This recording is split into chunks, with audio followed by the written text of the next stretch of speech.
የምታውቂው ነገር አለ እንዴ? እኔ ማውቀው ወይ ደግሞ የተረዳሁት ቤተሰቦች በጣም አደገኞች እንደሆኑ ማለት ለናቲ አሁን የምነግርህ ነገር ሚስጥር ነው። ነገሮችን ግን አስበህ ካላደረካቸው ብዙ ነገር ታበላሻለህ። ምንድነው? እስኪ ስለ እናትህ ሞት አጣራ። እማዬ ከሞተች ምን ያህል ጊዜ ሆናት? አይ 2 ዓመት ከ3 ወር እንደዛ ነው አይደል ቤቲ? እሷ ምን ታውቃለች? የመጣችው እኮ ከሞተች በኋላ ነው አይደለም እንዴ? አንተ ንገረኝ እንጂ እናት አይደለችም? ተቀብራ እኮ ነው የደረስኩት። እና ዛሬ ነው የምትጠይቀኝ? 2 ዓመት ከ3 ወር። ይሄ ልጅ ያስቸግራታል እንዴ ቤቲ? ይቅርታ እኔ አላውቅም። እየዋሸሽኝ ነው አይደል? ይቅርታ ጋሼ፣ በእርግጥ እኔ ምንም የማውቀው ነገር የለም። ግን ደግሞ አንተን በማያገባኝ እንዳልገባ አስጠንቅቀኸኛል። አዎ ልክ ነው። ግን ደግሞ የማይገባ ነገር እያየሽ መቼም ዝም አትይ። ልጅሽን ብታገኘውስ? ማለቴ በአካል ቢመጣ። አትቀልጅብኝ፣ ይኸውልሽ አትቀልጅብኝ። እኔም ላይ ልጄም ላይ እንድትቀልጅ አልፈልግም። ተረጋግሽ አለሜ። አልረጋጋም፣ በፍጹም አልረጋጋም። ማንም ልጄ ላይ እንዲቀልድ አልፈልግም። ማንም። አንቺም ሴትዮ። አዎ እኔ እብድ ነኝ፣ እናትዬ ግን እብድ አይደለም። እሱ ጤነኛ ነበር ግን ሞት ነበር። አዝነሃል? ትንሽ ልጄ ሞቶ ትንሽ ደግሜ መውለድ እችላለሁ። በዛ ላይ ደግሞ እኔ እሱን አልገደልኩት። እንደማትረባ ደጋግመን እንዳበደች መንገር አለ። ራሷን እንድጠላ ማድረግ አለ። ይህን የነገረኝ አንድ የአእምሮ ሕክምና ባለሙያ ጓደኛዬ ነው። እሱንማ ብለናት ለውጥ አይተንበታል። ይህን ሁሉ ገንዘብና ንብረት በስምሽ ማዞርልሻለሁ ስለምወድሽና ስለማምንሽ ብቻ። እምነቴን እንዳታብይ ነግሬሻለሁ። እሱም አለ ለካ። አዎ አባዬ፣ በሁሉም አቅጣጫ ችግር ብቻ እኮ ነው። በጣም ናፍቆኛል ልጄ ናትዬ። የእናቴን ድምጽ ሰማሁ። የእናቴን ድምጽ ሰማሁ። ታው የልጄ ድምፅ አለሜ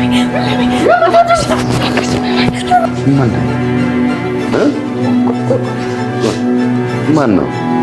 ናቲ በእንቅልፍ ልቡ የእናቱን ድምፅ ሰምቶ ነበርና እናም ደግሞ ነቅቶ ወደ መታጠቢያ ክፍል እየሄደ ድምፁን ከፍ አድርጎ የእናቱን ድምፅ በህልሙ እንደሰማ ሲያወራ ነበር። ከራሱ ጋር ነበር ይሄንን ነገር ያወራው። ድምፁንም ከፍ አድርጎ አውርቶ ነበርና እናቱ አለሜና ትሁት ደግሞ አለሜ ያለችበት ክፍል ውስጥ ምግብ እየሰጣቻት ነበርና አለሜ እዛ ጋር ናቲ ድምፁን ከፍ አድርጎ ሲያወራ ሰምታለችና እሷ ደግሞ የልጄን ድምፅ ሰምቻለሁ ብላ ድምጿን ከፍ አድርጋ ልትወጣ ስትል ትሁት እዛ ጋር አስቀርታታለች ማለት ነው። ይሄንን ነገር ደግሞ ናቲ ሳልሆን ሆኖ ያሰማውን ድምፅና አለሜ ደግሞ የራሷ የታገተችበት ክፍል ውስጥ ሆና ያሰማችውን ድምፅ ገዛኸኝና ቤቲ ሰምቶ አሁን ነቅቷል ማለት ነው። ምንድነው ምን ተፈጥሮ ነው እያሉ እነሱ ወደ ሳሎን እየመጡ ነው ማለት ነው። ምናልባት ናቲ ዛጋ ቃዥቼ ነው ወይ ደግሞ መስሎኝ የሆነ ድምፅ አሰምቼ ነው ብሎ እነሱን ካላስቀየሰ በስተቀር ምናልባትም አለሜ ወዳለችበት ክፍል መሄዳቸው አይቀርም ማለት ነው። በእርግጥ ትሁት የአለሜን አፍ ይዛታለች አለሜ ከዛ በኋላ ሌላ ድምፅ እንዳታሰማ ማለት ነው። እዛ ጋር እሷ የሆነ ድምፅ ካሰማች ናቲ ይሰማል። እዚህ ክፍል ውስጥ ማን ያለው የሚለውን ነገር ያንን ነገር ለማጣራት ወደዛ መሄዱ አይቀርም። ገዛኸኝና ቤቲ ደግሞ እዛ ክፍል ውስጥ ማን እንዳለች ስለሚያውቁ እሱ ወደዛ ክፍል እንዳይቀርብ እሱን ለማስቆም የሚያደርጉት እንቅስቃሴ ምናልባትም በሶስቱ መሃል ትልቅ ግብግብም ሊፈጥር ይችላል ማለት ነው። እናም ደግሞ ገዛኸኝና ቤቲ ራሱ ትሁት እዛ ክፍል እንደምትገባ ያንን ነገር ካወቁ ይሄ ነገር ለትሁት ትልቅ አደጋ ይዞባት ይመጣል ማለት ነው። ለዛ ደግሞ ናቲ እዚህ ጋር ሳይታወቀው ይሄን ሚና እንደሚጫወት ግልጽ ነው። ተኝቼ ነበር ግን ደግሞ በእንቅልፍ ልቤ አቃሽቶኝ ተነሳው የእናቴን ድምፅ የሰማው መስሎኝ ነው ብሎ ይሄንን ነገር ለገዛኸኝና ለቤቲ ካልነገራቸው በስተቀር ማለት ነው። በእርግጥ እነሱም ያን ያክል ገፍቶ ሊሄዱ አይችልም። ናቲ ዛጋ ሳሎን ቆሞ ሲያዩት እሱን የተናገረው ወይ ደግሞ እሱ ነው በእንቅልፍ ልቡ ተነስቶ የሄደው በሚለው ይሄንን ነገር ገፍቶ ለማጣራት አይሄዱም ማለት ነው። ምናልባትም እሱ ወደ መታጠቢያ ክፍል ለመሄድ ነው የተነሳውት ብሎ ይሄንን ነገር ከነገራቸው ሁለቱ ወደ ክፍላቸው ሄዶ መተኛታቸው አይቀርም ማለት ነው። አለሜ ደግሞ መጀመሪያውኑም ናቲ ሳልሆን ነው ድምፁ ሳያሰማ በፊት የናቲን ፎቶ እያየች ልጇ እንደናፈቃት ለትሁት እየነገረች እያለቀሰች ነበር። ከመጀመሪያውኑ ደግሞ ትሁት ስትላት የነበረው ይሄንን ድምጽ ይሰሙናል፣ ሰምተውን ደግሞ ወደዚህ ይመጣሉ፣ ድምጽሽን ዝቅ አድርጊ ብላ እየተናገረቻት ነበር ማለት ነው። ያ ማለት እዛ ጋር አለሜ ናቲ ምን ያህል እንደናፈቃት ነው እሷ አሁን ላይ እየተናገረች ያለችው። በእርግጥ እሷ ናቲ እውነት ሞቷል ብላ አምናለች። ግን ደግሞ አሁን ላይ የምትፈልገው ገዛኸኝ እንዲተባበራት የምትፈልገው ናቲ የተቀበረበት ቦታ ወስዶ ያንን መቃብሩን ካሳያት በኋላ ከዛ በኋላ ቢገሉኝም ግድ የለኝም እያለች ነው። ይሄ ደግሞ የሚያሳየው ልጇ ምን ያህል እንደናፈቃት ነው። ናቲም በእርግጥ በዛ በኩል እናቱ እንደሞተች አምኗል። ግን ደግሞ ዛሬ ትሁት የነገረችው ነገር ትንሽ ጥያቄ ፈጥሮበታል። የእናትህን አሟሟት አጣራ ብለዋለችና በእርግጥ ያኔ እናቱ ስትሞት እሱ እዚህ አልነበረም፣ ሌላ ሀገር ለስራ ጉዳይ ለ10 ቀን ወጣ ብሎ ነበር። ግን ደግሞ 10ሩን ቀን ጨርሶ ሲመጣ እናትህ እኮ ሞታ ተቀብራለች ብሎ ሌላ ሐሰተኛ መቃብር አሳይቶት ነበር። እሱ ደግሞ ያንን ነገር አምኗቸዋል ማለት ነው። ሁሉም ሰው እናትህ ሞታ እኮ ቀብረናታል የሚለው ነገር ሲነግሩት እዚህ ጋር ገዛኸኝ ይሄንን ነገር ይሰራል ብሎ አልጠብቅም ማለት ነው። ግን ደግሞ እዚህ ጋር ትሁት የሆነ ሚስጥር እንደምታቅ ተረድቷል። ለዛም ነው ዛሬ ምንም ባልተፈጠረበት ትሁትን ጠርቶ የሆነ የምታቂ ነገር ያለ ይመስለኛል እዚህ ቤት ውስጥ የሚፈጠረው ወይ ደግሞ ከሀብቱ ጋር በተያያዘ እዛ ጋር ገዛኸኝ የጠየቀውን ገንዘብ እየሰጣው ስላልሆነ ከሀብቱ ጋር በተያያዘ የሰማሹ ወይ ደግሞ የምትጠረጥሪው ነገር ካለ ነገርኝ ብሏት ነበር። ግን ደግሞ ትሁት ከዛ በላይ የእናቱን አሟሟት እንዲያጣራ የጠየቀችው እናቱ እንዴት እንደሞተችና ለምን እንደሞተች በሰው እጅ ሞታ ነው ወይስ አልሞተችም የሚለው ነገር ሁሉንም ነገር እንዲያጣራ ነግረዋለች ማለት ነው። ይሄ ነገር ደግሞ ናቲ ላይ ጥያቄ ፈጥሮበታል። ምናልባት እናቴ እንዴት ነው ሞተችው የሚለው ነገር ያንን ነገር ለማጣራት ደግሞ የመጀመሪያ እርምጃ ያደረገው ገዛኸኝን እናቱ ከሞተች ምን ያህል ጊዜ እንደሆናት ያንን ነገር ገዛኸኝን ጠይቋል ማለት ነው። ገዛኸኝ ደግሞ እዚህ ጋር ምንም ሊጠረጥር አልቻለም ነገሩን። እናቴ ከሞተች 2 ዓመት ከ3 ወር ከ4 ወር እያለ ትክክለኛውን ቀን እየነገረው ነው ማለት ነው። ከዚህ በኋላ ደግሞ ናቲ እንዴት አድርጎ ይሄንን ነገር እንደሚያጣራ አይታወቅም። ግን ደግሞ ትሁት ትክክለኛውን ነገር ነግረዋለች ማለት ነው። ግን ከዛ ይልቅ ያን ነገር ከምትነግረው ይልቅ የእናትህን አሟሟት አጣራ ከምትለው ይልቅ የተፈጠረውን ነገር ውጪ ላይ ተገናኝቶ የሆነ ቦታ ያለውን ነገር ሁሉ አጣርታ እሱም ነገሩን በድብቅ እየተከታተለ ከዛም በኋላ እናቱ ራሱ ትሁት አሁን እንደምታደርገው ተደብቆ እዛ ክፍል እየገባ ቢያገኛት ወይ ደግሞ ከዛ ክፍል ሰርቆ ቢያወጣትና ከዛም በኋላ በህጋዊ መንገድም ሊሆን ይችላል እነሱን እንዴት እንደሚያስቀጣና የእናቱን ንብረትም እንዴት አድርጎ እንደሚያስመልስ ያንን ነገር ቢያስብ ይሻል ነበር ማለት ነው። ትሁት ደግሞ ይሄን ነገር አሁን ላይ እያደረገች አይደለም። በእርግጥ እሷም ለህይወቷ ትፈራለች።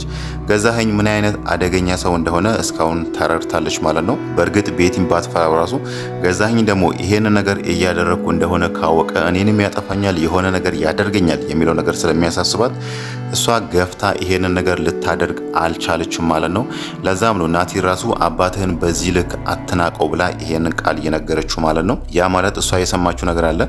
ናቲን እናስወግደዋለን፣ መሞት ፈልጓል፣ እሱን እንዲናርጋለን የሚለውን ነገር ከቤቲ ጋር ሲያወሩ ሰምታ ነበርና እሱ ገፍቶ አባቱን ለመጉዳት ወይ ደግሞ አባቱ ላይ ሌላ እርምጃ ለመውሰድ ከሄደ ናቲ ላይም እርምጃ ይወስዳል የሚለውን ነገር ስለምትጠራጠር ነው እዚህ ጋር ናቲን አባትህንም መናቅ የለብህም ያለችው ማለት ነው።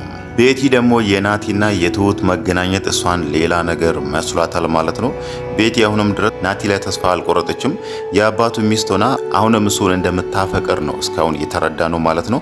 ለዛም ነው ትሁትን ከሱ ጋር ስታይ ሌላ ነገር አስበሽ ከሆነ ከኔ ጋር ትጣያለሽ ወይ ደግሞ እኔ አይኔን የጣልኩበትን ነገር አይንሽን ከዛ ነገር ላይ አንሺ፣ ያለበለዚያ ሌላ ነገር ይከተልሻል ብላ ትሁትን ያስጠነቀቀቻት ማለት ነው። ትሁት ደግሞ የምትገናኘው ከገዛኸኝ ጋር ወይ ደግሞ የምታወራው ለሌላ ጉዳይ ነው።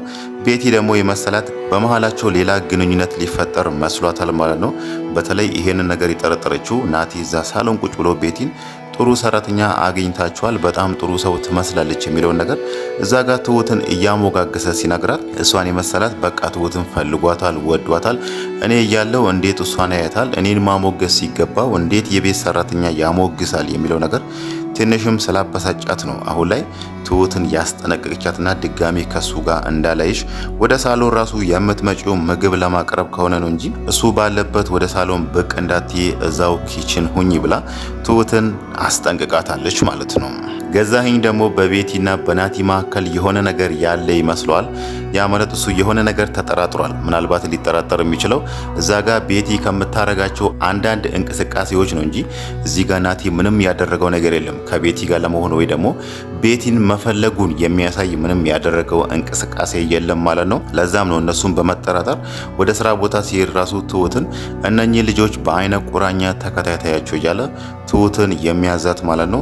ትሁት ደግሞ እዛ ጋር የታዘበችው ነገር ቢኖር ራሱ ቤቲ ናቲን እንደምትፈልገው ብትረዳ ራሱ ይሄንን ነገር ደግሞ ለገዛኸኝ ልትነግረው አልፈለገችም ማለት ነው። እንደ ምክንያት ደግሞ የጠቀሰችው ያኔ እሷ መጀመሪያ እነሱ ቤት ስትመጣ ገዛኸኝ የነገራት አንድ ነገር አለ። እዚህ ቤት ለመኖር አንድ ቀላል ህግ አለ፣ እሱም በማያገባሽ ያለ መግባት ነው ብሎ ያን ነገር አስምሮበት ነበር የነገራትና ትሁትም አሁን ላይ እንደ ምክንያት ለገዛኸኝ የነገረችው ይሄንን ነው። አንተ እኮ ከዚህ በፊት በማያገባሽ አትግባ ብለህ አስጠንቅቀኸኛል፣ እናም ደግሞ እስካሁንም ምንም ያየሁት ነገር የለም ብላ ነገሩን አደባብሳለች ማለት ነው። ገዛኸኝም በዚህ አባባሏ ትሁት ተመችተዋለች፣ እንደምፈልጋት አይነት ሰራተኛ ሆነች ነው ያገኘች ብሎ እዛ ጋር ትሁትን አድንቋት ነበር። ትሁት ጋር ብቻ ሳይሆን ራሱ ወደ መኝታ ክፍል ሄዶ ለቤቲ ይሄንን ነገር ነግሯታል። ልጅቷ በጣም ጨዋ ነች፣ ድንበሯን ጠብቃ ነው የምትኖረው፣ እኔ እንደምፈልጋት አይነት ሰራተኛ ነች ብላ ለገዛኸኝ ስትነግረው ይሄ ነገር በድጋሚ ቤቲንም አበሳጭቷታል ማለት ነው። እዛ ጋር ናቲ እሷን ሲያሞግሳት እናም ደግሞ እዚህ ጋር ባለቤቷ ገዛኸኝ እሷን ሲያሞግሳት ቆይ ምን አድርጋላችሁ ነው እሷ ከኔ በምን ተሽላ ነው ብላ በይፋ ትሁት ላይ ያላትን ቅናት አሳይታቸዋለች ማለት ነው። ከዚህ በኋላ ሊሆን የሚችለው ነገር ምንድነው? እንዴት ነው ትሁት እናትና ልጅን የምታገናኘው የሚለውን ነገር ስናይ ትክክለኛው መንገድ ናቲን ውጪ ላይ አግኝታ ወይ ራሷ ትነግረዋለች ወይ ደግሞ በካሌብ አባት በኩል ይሄንን ነገር እንዲያውቅ አድርጎ እናም ነገሩን እንዲያውቅ ብቻ ሳይሆን ራሱ እርምጃውን እንዴት መራመድ እንዳለበት ያው እዛ ጋር በስሜት ተመርቶ ነገሩን እንዳያበላሽ ማለት ነው እንዴት ማድረግ እንዳለበት ያለውን ነገር ቢወያዩ ይሻላል ማለት ነው።